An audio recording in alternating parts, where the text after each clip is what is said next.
ಶ್ರೀ ಮಹಾಗಣಾಧಿಪತಯೇ ನಮಃ. ಗುರುಭ್ಯೋ ನಮಃ. ನಮಸ್ಕಾರ. ನಾನು ದಿವ್ಯಾ ಸುಬ್ರಹ್ಮಣ್ಯ. ಇವತ್ತು ನಾನು 2026ರಲ್ಲಿ ನಿಮ್ಮ ಲವ್ ಲೈಫ್ ಹೇಗಿರುತ್ತೆ, ನಿಮ್ಮನ್ನು ಇಷ್ಟಪಡೋರು ನಿಮ್ಮ ಜೊತೆ ಹೇಗಿರ್ತಾರೆ ಅನ್ನೋಂಥ ಒಂದು ರೀಡಿಂಗ್ನ ಕೊಡೋದಕ್ಕೆ ಬಂದಿದ್ದೀನಿ. ಇತ್ತೀಚಿನ ದಿನಗಳಲ್ಲಿ ರಿಲೇಷನ್ಶಿಪ್ ವಿಚಾರಕ್ಕೆ ಬಂದಾಗ ತುಂಬ ಕಾಂಪ್ಲಿಕೇಶನ್ಗಳನ್ನು ನೋಡ್ತೀವಿ. ಅವರ ಒಂದು ಬಿಹೇವಿಯರ್ ಹೇಗಿರುತ್ತೆ, ಅವರ ಒಂದು ಆ್ಯಟಿಟ್ಯೂಡ್ ಹೇಗಿರುತ್ತೆ, ಹಾಗೆಯೇ ಅವರ ಒಂದು ನಮ್ಮ ಬಗ್ಗೆ ಅವ್ರು ಯಾವ ಥರ ಯೋಚನೆ ಮಾಡ್ತಾರೆ, ಈ ರೀತಿ ಎಲ್ಲ ವಿಚಾರಗಳಲ್ಲಿ ನಮಗೆ ಒಂದು ರೀತಿಯ ಪ್ರಶ್ನೆ ಇರುತ್ತೆ. ಆ ಪ್ರಶ್ನೆಗಳಿಗೆಲ್ಲ ನಾವು ಈ ಕಾರ್ಡ್ ರೀಡಿಂಗ್ ಮೂಲಕ ಎನರ್ಜಿ ರೀಡಿಂಗ್ನ ಮಾಡೋಣ.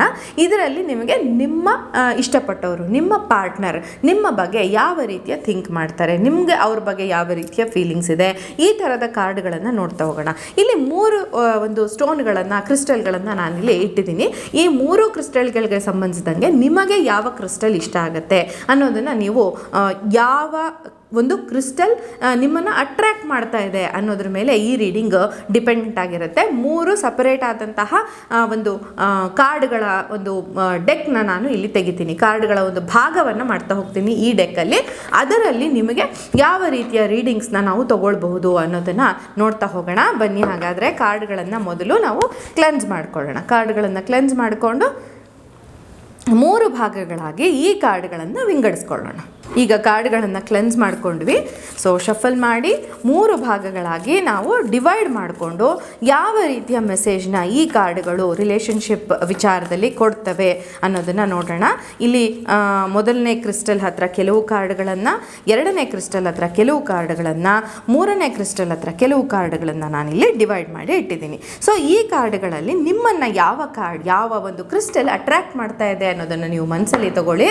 ನಾನು ಒಂದೊಂದಾಗಿ ರೀಡ್ ಮಾಡ್ತಾ ಹೋಗ್ತೀನಿ. ಸೊ ಇನ್ನು ರಿಲೇಷನ್ಶಿಪ್ ವಿಚಾರಕ್ಕೆ ಬಂದಾಗ ಮೊದಲನೇ ಕ್ರಿಸ್ಟಲ್, ಈ ಕ್ರಿಸ್ಟಲ್ನ ಆಯ್ಕೆ ಮಾಡಿದವ್ರು ಏನಿದ್ದೀರಾ, ನಿಮಗೆ ರಿಲೇಷನ್ಶಿಪ್ ವಿಚಾರದಲ್ಲಿ ಪಾರ್ಟ್ನರ್ ಲವ್ಸ್ ಯು, ನಿಮ್ಮನ್ನು ಇಷ್ಟಪಡುವಂಥವ್ರು ತುಂಬ ಇಷ್ಟಪಡ್ತಾರೆ, ಅವರಿಂದ ಕೂಡ ನೀವು ಅದೇ ರೀತಿಯ ಒಂದು ಪ್ರೀತಿಯನ್ನು ಎಕ್ಸ್ಪೆಕ್ಟ್ ಮಾಡಬಹುದು ಅಂತ ಹೇಳಿ ಇದು ತೋರಿಸುತ್ತೆ. ಹಾಗೇನೇ ಅಫರ್ಮೇಷನ್ ನೀವೇನು ಹೇಳಬೇಕು ಅಂತ ಹೇಳಿದ್ರೆ, ನಾನು ಯಾವುದೇ ನೆಗೆಟಿವಿಟಿಯನ್ನು ನಾನು ಫೋಕಸ್ ಮಾಡೋದಿಲ್ಲ, ಹಾಗೆಯೇ ಒಳ್ಳೆ ರೀತಿಯ ಓಪನ್ ಆದಂತಹ ಕಮ್ಯುನಿಕೇಷನ್ನ ನಾನು ಮಾಡ್ತೀನಿ ನಿಮ್ಮ ಜೊತೆಗೆ, ಅಥವಾ ಆ ಕಮ್ಯುನಿಕೇಷನ್ನಿಂದ ನಮ್ಮ ಲವ್ ಲೈಫ್ ತುಂಬ ಬೆಟರ್ ಆಗಿ ಹೋಗ್ತಾ ಇರುತ್ತೆ ಅನ್ನುವಂಥ ಒಂದು ಅಫರ್ಮೇಷನ್ನ ಕೊಡುತ್ತೆ. ಹಾಗೆಯೇ ಯಾವ ರೀತಿಯ ಒಂದು ರೆಮಿಡಿಗಳನ್ನು, ನಿಮ್ಮ ಒಂದು ಪ್ರೀತಿ ಪ್ರೇಮದ ವಿಚಾರ ತುಂಬ ಚೆನ್ನಾಗಿರಬೇಕು ಅಂತ ಹೇಳಿದ್ರೆ ನೀವು ಯಾವುದನ್ನು, ನೀವು ಯಾವ ರೀತಿಯ ರೆಮಿಡಿಗಳನ್ನು ಮಾಡಬೇಕು ಅಂತ ಹೇಳಿದ್ರೆ, ಗೌರಿ ಶಂಕರ ರುದ್ರಾಕ್ಷ ಅಂತ ಒಂದು ರುದ್ರಾಕ್ಷಿ ಸಿಗುತ್ತೆ. ಆ ರುದ್ರಾಕ್ಷಿಯನ್ನು ನೀವು ಧಾರಣೆ ಮಾಡೋದ್ರಿಂದ ನಿಮ್ಮ ಪಾರ್ಟ್ನರ್ ಜೊತೆಗೆ ನಿಮಗೇನಾದರೂ ತೊಂದರೆ ಇದ್ದರೆ ಆ ಪಾರ್ಟ್ನರ್ ಜೊತೆಗಿನ ತೊಂದರೆಗಳು ನಿಮಗೆ ಸಾಲ್ವ್ ಆಗೋದಕ್ಕೆ ಅವಕಾಶ ಇರುತ್ತೆ. ಅದರ ಜೊತೆಗೆ ರೋಸ್ ಕ್ವಾಡ್ಸ್ ಅನ್ನುವಂತಹ ಒಂದು ಬ್ರೇಸ್ಲೆಟ್ನ ಕೂಡ ನೀವು ಧಾರಣೆ ಮಾಡೋದ್ರಿಂದ ನಿಮ್ಮ ಒಂದು ಸೆಲ್ಫ್ ಲವ್ ಕೂಡ ಜಾಸ್ತಿ ಆಗುತ್ತೆ. ಹಾಗೆಯೇ ನಿಮ್ಮ ಮತ್ತು ನಿಮ್ಮ ಇಷ್ಟಪಡುವವರ ಸಂಬಂಧ ಇನ್ನೂ ಬೆಟರ್ ಆಗಿರೋದಕ್ಕೆ ಅವಕಾಶ ಇರುತ್ತೆ ಅಂತ ಹೇಳ್ಬೋದು. ಇಲ್ಲಿ ತೊಂದರೆ ಇರುವಂಥದ್ದು ನಿಮ್ಮ ಕಮ್ಯುನಿಕೇಷನ್ನಲ್ಲಿ. ಹಾಗಾಗಿ ನೀವು ಕಮ್ಯುನಿಕೇಷನ್ನ ಇಂಪ್ರೂವ್ ಮಾಡ್ಕೊಳ್ಳೋದು ಇಲ್ಲಿ ತುಂಬ ಮುಖ್ಯ ಆಗುತ್ತೆ ಅಂತ. ಇನ್ನು ಈ ಕ್ರಿಸ್ಟಲ್ನ ಆಯ್ಕೆ ಮಾಡ್ಕೊಂಡವ್ರು, 2ನೇ ಕ್ರಿಸ್ಟಲ್ನ ಆಯ್ಕೆ ಮಾಡ್ಕೊಂಡವ್ರಿಗೆ ಯಾವ ರೀತಿಯ ಪ್ರೆಡಿಕ್ಷನ್ಸ್ನ ನಾನು ಕೊಡಬಹುದು ಅಂತ ಹೇಳಿದ್ರೆ, ಮೊದಲನೇ ಕಾರ್ಡ್ ನಿಮಗೆ ಪಾರ್ಟ್ನರ್ಗೆ ನಿಮ್ಮ ಬಗ್ಗೆ ಯಾವ ರೀತಿಯ ಒಂದು ಫೀಲಿಂಗ್ ಇದೆ ಅಂದರೆ, ಅವರು ಚೀಟ್ ಆಗ್ತಾ ಇದ್ದಾರೆ, ಅವ್ರ ಮೇಲೆ ಚೀಟ್ ಆಗ್ತಾ ಇದೆ ಅನ್ನುವಂಥ ಭಾವನೆ ಅವರಲ್ಲಿದೆ. ಹಾಗಾಗಿ ನೀವೇನಾದರೂ ಆ ರೀತಿಯ ಒಂದು ಸಂಬಂಧದಲ್ಲಿ ಅಥವಾ ಬೇರೆಯವರ ಜೊತೆಗೆ ನಿಮಗೇನಾದರೂ ಕಾಂಟ್ಯಾಕ್ಟ್ ಇದೆ, ಮಾತಾಡ್ತಿದ್ದೀರಾ ಅಂತ ಅಂದರೆ ಅದನ್ನು ಯಾವ ರೀತಿ ಹ್ಯಾಂಡಲ್ ಮಾಡ್ತೀರಾ. ಯಾವುದೇ ಕಾರಣಕ್ಕೂ ಈ ಸಮಯದಲ್ಲಿ ನಿಮ್ಮ ಪಾರ್ಟ್ನರ್ನ ನೀವು ಚೀಟ್ ಮಾಡುವಂಥ ಒಂದು ಸಣ್ಣ ಯೋಚನೆ ಕೂಡ ನಿಮ್ಗೆ ಈ ಸಮಯದಲ್ಲಿ ಬರಬಾರ್ದು. ಯಾಕೆಂದರೆ ಆ ಥರದ ಯೋಚನೆ ಬಂದ ಕೂಡಲೇ ನಿಮ್ಮ ಪಾರ್ಟ್ನರ್ಗೆ ಅದು ಗೊತ್ತಾಗೋದಕ್ಕೆ ಶುರು ಆಗುತ್ತೆ, ನೀವು ಚೀಟ್ ಮಾಡ್ತಿದ್ದೀರಾ ಅನ್ನುವಂಥದ್ದು ಇಲ್ಲಿ ಒಂದು ಅವ್ರಿಗೆ ಇಂಟ್ಯೂಷನ್ ಬರೋದಕ್ಕೆ ಸಾಧ್ಯ ಇರುತ್ತೆ. ಇನ್ನು ಅಫರ್ಮೇಷನ್ ಏನು ಹೇಳಬೇಕಪ್ಪ ಅಂತ ಅಂದರೆ, ಒಂದು ಒಳ್ಳೆ ರೀತಿಯ ರಿಲೇಷನ್ಶಿಪ್ನ ಕ್ರಿಯೇಟಿವ್ ಆಗಿ ನೀವು ತೊಗೊಂಡು ಹೋಗೋದಕ್ಕೆ ಯಾವ ರೀತಿಯ ಕೆಲಸಗಳನ್ನು ಮಾಡಬೇಕು ಅನ್ನೋದನ್ನು ನೀವು ಯೋಚನೆ ಮಾಡಬೇಕಾಗುತ್ತೆ.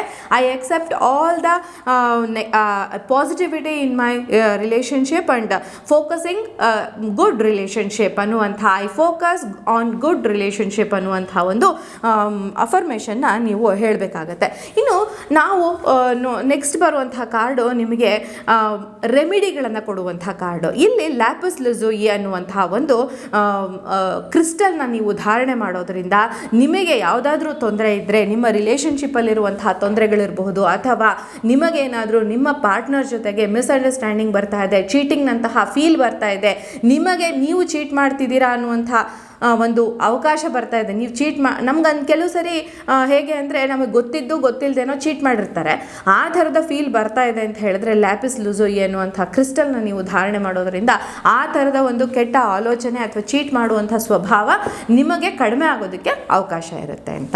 ಇನ್ನು ಮೂರನೆಯ ಕ್ರಿಸ್ಟಲ್ನ ಚೂಸ್ ಮಾಡಿರೋರು 2026ನೇ ಇಸ್ವಿನಲ್ಲಿ ಯಾವ ರೀತಿಯ ರಿಲೇಷನ್ನ ಹೊಂದಿರ್ತೀರಾ, ಯಾವ ರೀತಿಯ ರಿಲೇಷನ್ಶಿಪ್ಸ್ನ ಹೊಂದಿರ್ತೀರಾ, ಒಂದು ಸಂಬಂಧ ಹೇಗಿರುತ್ತೆ ನಿಮ್ಮ ಪಾರ್ಟ್ನರ್ ಜೊತೆಗೆ ಅಂತ ನೋಡೋದಾದರೆ ಇಲ್ಲಿ ಪಾರ್ಟ್ನರ್ ಈಸ್ ಫೀಲಿಂಗ್ ಗ್ರೇಟ್ಫುಲ್. ನೀವು ಕೊಡುವಂತಹ ಪ್ರೀತಿಗೆ, ನೀವು ಕೊಡುವಂತಹ ವಿಶ್ವಾಸಕ್ಕೆ, ನೀವು ಕೊಡುವಂತಹ ಒಂದು ಏನು ಅಫೆಕ್ಷನ್ ಇದೆಯಲ್ಲ, ಆ ಅಫೆಕ್ಷನ್ಗೆ ಅವರು ತುಂಬ ಗ್ರೇಟ್ಫುಲ್ ಆಗಿದ್ದಾರೆ. ನಿಮ್ಮನ್ನು ತುಂಬ ಪ್ರೀತಿಯಿಂದ ಕಾಣುವಂಥ ಅವಕಾಶ ಇರುತ್ತೆ. ಇನ್ನು ಅಫರ್ಮೇಷನ್ ಏನಪ್ಪ ಅಂತ ಹೇಳಬೇಕು ಅಂತ ಹೇಳಿದ್ರೆ, I reach out to my partner with love and understanding. I reach out to my partner with love and understanding ಅನ್ನುವಂತಹ ಒಂದು ಅಫರ್ಮೇಷನ್ನ ಪ್ರತಿದಿನ ಹೇಳೋದ್ರಿಂದ ನಿಮ್ಮ ಸಂಬಂಧ, ನಿಮ್ಮ ರಿಲೇಷನ್ಶಿಪ್ ಏನಿದೆ ಅದು ಇನ್ನೂ ಹೆಚ್ಚು ಸ್ಟ್ರಾಂಗ್ ಆಗೋದಕ್ಕೆ ಅವಕಾಶ ಇರುತ್ತೆ. ಸೊ ನೀವು ಯಾವ ರೀತಿಯ ರೆಮಿಡಿಗಳನ್ನು ಮಾಡ್ಕೊಳ್ಬೇಕು ಅಂತ ಹೇಳಿದ್ರೆ, ಇಲ್ಲಿ ಕ್ಲಿಯರ್ ಕ್ವಾಡ್ಸ್ನ ವೇರ್ ಮಾಡಬೇಕಾಗತ್ತೆ. ಕ್ಲಿಯರ್ ಕ್ವಾಡ್ಸ್ ಅನ್ನುವಂತಹ ಒಂದು ಕ್ರಿಸ್ಟಲ್ನ ಧಾರಣೆ ಮಾಡೋದು, ಹಾಗೆಯೇ ರೋಸ್ ಕ್ವಾಡ್ಸ್ ಅನ್ನುವಂಥ ಒಂದು ಕ್ರಿಸ್ಟಲ್ನ ಧಾರಣೆ ಮಾಡೋದ್ರಿಂದ ಈ ಒಂದು ಸ್ಟೋನ್ನ ಈ ಒಂದು ಕ್ರಿಸ್ಟಲ್ನ ಯಾರು ಆಯ್ಕೆ ಮಾಡ್ಕೊಂಡಿದ್ರೆ ಅವ್ರಿಗೆ ನೀವು ರೋಸ್ ಕ್ವಾಡ್ಸ್ ಮತ್ತು ಕ್ಲಿಯರ್ ಕ್ವಾಡ್ಸ್ನ ವೇರ್ ಮಾಡೋದ್ರಿಂದ ನಿಮಗೆ ನಿಮ್ಮ ಸಂಬಂಧ ಇನ್ನೂ ಗಟ್ಟಿಯಾಗಿ ಆಗೋದಕ್ಕೆ ಅವಕಾಶ ಇರುತ್ತೆ. ನೀವು ಕೂಡ ಇದನ್ನು ಪ್ರಯತ್ನ ಮಾಡಿ, ಹೇಳಿರುವಂತಹ ರೆಮಿಡಿಗಳನ್ನು, ಅಫರ್ಮೇಷನ್ಗಳನ್ನು ಫಾಲೋ ಮಾಡೋದ್ರಿಂದ ನಿಮಗೆ ಇನ್ನೂ ಹೆಚ್ಚು ರಿಲೇಷನ್ಶಿಪ್ ಸ್ಟ್ರಾಂಗ್ ಆಗೋದಕ್ಕೆ ಅವಕಾಶ ಇರುತ್ತೆ 2026ರಲ್ಲಿ. ನಮಸ್ಕಾರ.